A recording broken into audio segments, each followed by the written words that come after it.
السلام عليكم ورحمة الله وبركاته، أهلا وسهلا بحضراتكم في فيديو جديد من سباق الحق. هنتكلم النهارده عن واحدة من المراحل المهمة جدا بتمر بيها أي بلد في تاريخها العمراني، وهي مرحلة إعادة الإعمار. سمعنا طبعا الكلمة دي كتير الفترة اللي فاتت جدا، خصوصا من أمريكا والدول الغربية، يعني بعد اللي حصل في 7 أكتوبر.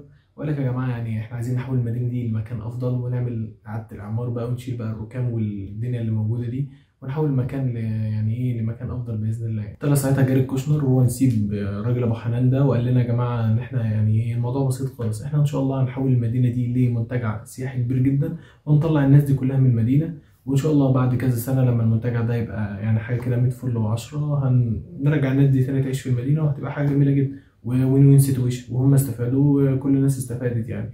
وفي نفس الوقت يعني ايه بعدناهم بقى عن الركام والحاجات الصعبه دي، كأن طبعا الركام ده نزل لوحده يعني. النهارده في الفيديو ده هنتكلم عن إعادة الأعمار اللي بتعملها أمريكا والدول الغربية لما بتدخل أي بلد بعد ما يحصل لها أي كارثة، ونوضح فعلا ونشوف يعني هل فعلا الناس دي نيتها صافية، هل هم فعلا غرضهم إن هم يعني المكان ده أي مكان بيدخلوه بيعملوا إعادة إعمار إن المكان ده يبقى مكان أفضل بقى والناس دي تعيش أحسن، ولا إيه؟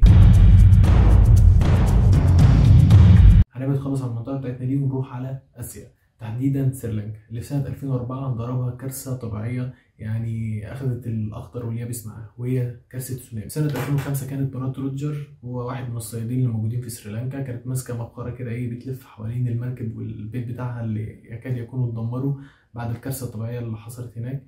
وده كان من باب اللي هو طلب الحظ والسلامة كعادة قديمة عندهم يعني. الشوط اللي هي كانت واقفة عليه ده كان بيشهد على مشهد جنوني، وهي عمليات إنقاذ مسعورة وناس بتجري يعني يمين وشمال نتيجة الكارثة والمصيبة اللي حصلت على المكان ده. لأن الشط ده زي شواطئ كتير جدا في سريلانكا، التسونامي ده زي ما قلنا إن هو يعني أكل الأخضر واليابس، في ربع مليون بني آدم اختفوا من على وش الأرض، و2.5 مليون بني آدم اتهجروا من بيوتهم كلهم. كل ده طبيعي يحصل بعد أي كارثة، بس الغريب في الموضوع إن قبل الكارثة دي بكذا سنة كانت الحكومة دايما بتحاول إن هي تهجر روجر والصيادين الموجودين على الشواطئ دي من بيوتهم اللي قاعدين فيها بقالهم اكتر من 15 سنه، طول عمرهم عايشين في اكواخ من القش وعلى بعض امتار من بيوتهم دي. هي مراكب الصيد اللي هم بيصطادوا بيها، هي عباره عن مصدر رزقهم، وبياكلوا وبيشربوا وعايشين وبيتاجروا، والموضوع ماشي يعني زي ما بيقولوا زبادي خلاط يعني. في نفس الوقت الشواطئ دي كان فيها فنادق وفيها سياح، وكانت الموضوع لذيذ جدا، وكانوا بيختلطوا بالصيادين، وكان الموضوع يعني شكل حضاري لذيذ يعني. الهدوء ما بين الصيادين واصحاب الفنادق دول فضل مستمر لفتره كبيره جدا، وفي انسجام وهدوء نتيجه الحرب الاهليه اللي كانت حصلت في سريلانكا، فكل طرف فيهم كان حذر من التاني وبيحاول ان هو ما يولعش اي حرب اهليه تاني، لحد ما انتهت الحرب وبدا السياح يجوا اكتر واكتر، وبدا اصحاب الفنادق يتضايقوا من الصيادين ومن وجودهم على الشاطئ. فابتدى بعدها ملاك الفنادق دول ان هم يحرضوا الحكومه ان هم يطردوا الصيادين دول من الشاطئ وودوهم شاطئ تاني ما فيهوش سياح. طبعا الصيادين رفضوا، قال لك يا جماعه دي حياتنا واحنا عايشين هنا طول عمرنا، ومدارسنا وكل عيشتنا مرتبطه بالشط ده. فضلت الحكومه دي زي ما بيقولوا كده مبيته لهم نيه سودة لحد قبل 6 شهور بالظبط من السونامي. النية السوداء دي بانت اكتر بقى قبل 6 شهور بالظبط من السونامي، لما حصل حريق كبير جدا على الشاطئ، 24 كوخ نتيجه الحريق ده اتفحموا، في ناس كتير جدا اتأذت من الحريق ده. نتيجة الحريق ده يعني كان المفروض ان هم الصيادين بقى يعني يتأثروا بالحريق ده ويبتدوا ان هم يسيبوا الشط، لكن للأسف الموضوع جه بشكل عكسي، فالصيادين فضلوا متمسكين اكتر بالشط ده. كان في اجماع كبير جدا من الاهالي ان الحريق ده مفتعل من ملاك الفنادق ومن الحكومة عشان يعمل لهم يعني ايه زي حاجة تهجير ناعم كده، لكن للأسف الموضوع ده جه بشكل عكسي وخيب ظنهم، والناس فضلت متمسكة بالأرض. عدى 6 شهور وخبطت الموجة، للأسف الموجة دي حققت أكتر بكتير من اللي ملاك الفنادق والحكومة عايزين، يعني الشواطئ دي حرفيا بعد الموجة 350 شخص من أصل 4000 في الشاطئ اللي احنا بنتكلم فيه ده اتوفوا، أكتر بكتير جدا من اللي كمان ملاك الفنادق والحكومة كانوا عايزين يهجروهم من المكان ده. بعد ما الموجة هديت رجع السكان الأصليين دول للشاطئ عشان يرجعوا بقى يعمروا مكانهم تاني، لقوا اللي مستنيهم مين، ومنعوا أي بناء على بعد أقل من 200 متر من الشاطئ. لكن للأسف القانون ده طبق على كل الناس باستثناء ملاك الفنادق، لأن ملاك الفنادق اسمح لهم بالبناء على الشاطئ كله حتى الأماكن اللي كان فيها الصيادين عايشين. حوالي 35,000 شخص توفوا نتيجة الموجة دي، وفي مليون اتشردوا. لكن اللي حصل بعد كده في سريلانكا وفي الشواطئ اللي كانت موجوده هناك ما كانش اعاده اعمار، لا كان بالعكس، كان اعاده هيكله لحياه الناس اللي موجوده هناك. لكن نتيجه الموجه دي حصل حاجه غريبه جدا في سريلانكا. وهي ان البلد كانت لسه طالعه من حرب اهليه. بعد ما حصل الموجه بتاعه التسونامي حصل فيه تضامن كبير جدا بين فئات الشعب، لدرجه ان سكان الداخل كانوا بيبعتوا كل يوم، كل بيت بيبعت وجبتين للناس اللي موجوده على الشط، وده يعتبر كرم كبير جدا لان الناس دي كانت حرفيا تحت خط الفقر. فالكارثه دي على عكس المتوقع حصل فيه تضامن كبير جدا ما بين فئات الشعب المختلف في اديانه وفي اعراقه، وحققت كل اللي فشل فيه منظمات احلال السلام. لكن للاسف الموضوع ده ما استمرش كتير،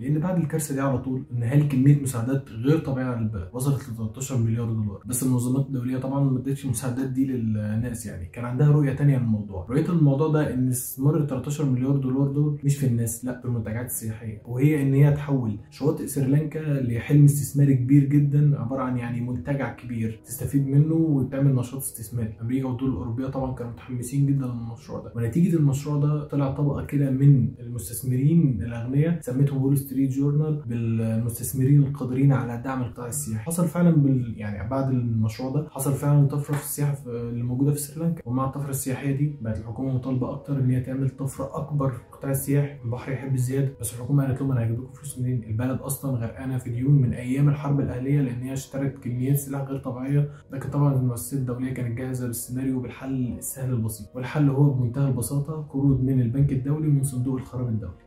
بس الموضوع ده هيبقى بمقابل بسيط قد كده، هو ان انت يا باشا تفتح البلد على البحر للاستثمار وما تفتحش بقك معانا. ونتيجة اللي فات ده للأسف هاجر ملايين من الناس من قراهم اللي عاشوا فيها طول عمرهم عشان يفضوا الشط ده للسياحة. وبرغم كل ده برضه الناس ما صدقتش أي وعود من اللي اتقال، وده بان أكتر في الانتخابات اللي بعدها، لأن الناس رفضت أي حد كان بيدعم الخطة دي وبيشجعها ويحطها في البرنامج بتاعه. وحصلت انتخابات وجت وزيرة فعلا غير داعمة للخطة دي، بس للأسف سريلانكا يعني زي ما بنقول كانت على موعد مع القدر.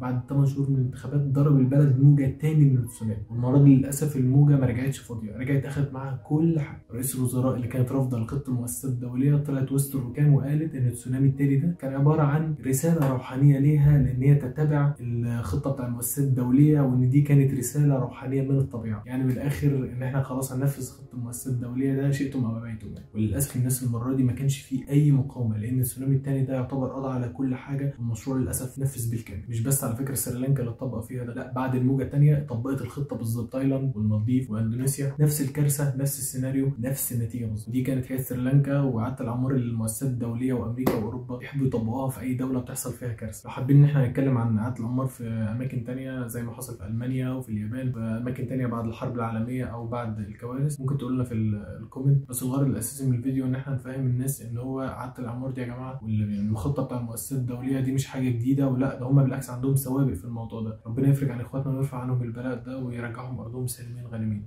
شكرا جزيلا لحضراتكم، نراكم قريبا ان شاء الله. سلام.